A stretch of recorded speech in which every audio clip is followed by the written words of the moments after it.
Coming up on our B&D Reviews, Julia Roberts stars in a new adaptation of the famous fairy tale Snow White in Mirror, Mirror.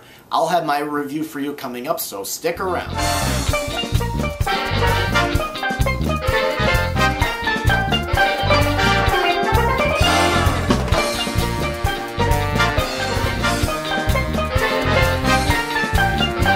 Thanks for clicking on this video. I'm Rob, your movie reviewing host, and Mirror, Mirror is a stylized adaptation of the Snow White and the Seven Dwarfs tale. It has a cast of familiar faces such as Julia Roberts as the wicked, vain queen, Lily Collins as Snow White, and Social Network's Armie Hammer as the prince, and there's Nathan Lane who plays the queen's servant, and the dwarfs are made up of some familiar faces too, such as Danny Woodburn and Jordan Prentice. And the movie was directed by, I believe it's pronounced Tarsum Singh.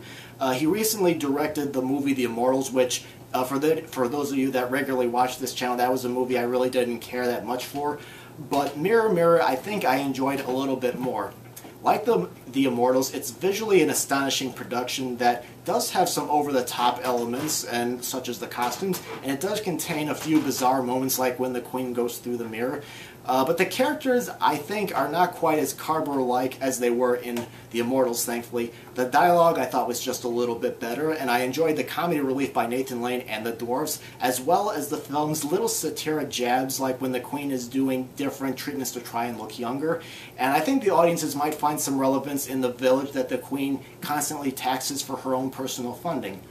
Julia Roberts I thought was decent as the queen, although I didn't really find her that threatening. And Armie Hammer I thought made a fine Prince Charming. I mean, he has the elements I usually see with that type of character, but the comedy bits that he was given, for me, kind of fell flat. The action scenes in this movie were pretty entertaining, and the movie moved at a very good pace, and I didn't think it lagged. I also like that the movie took the story in a little bit different directions, but I can see why some people may not get into it. But I like that they made Snow White a fighter instead of somebody that runs off in the woods crying and screaming like in the Disney cartoon. And the dwarves, I like that they made them, these robbers in the woods instead of miners. The movie does poke fun at some... it makes a few poke jabs at the fairy tales, not quite in the same tongue-in-cheek mode as Enchanted, but they're there as well. And I think the director has a somewhat of a better grip of telling a story than just relying on the visuals here than he did in Immortals, but I do think he has a little bit ways to go. I wasn't really that crazy with the music video that they threw in the closing credits. To me, it felt kind of out of place with the rest of the film. It was done sort of like in a Bollywood style, and I just felt like it came out of nowhere.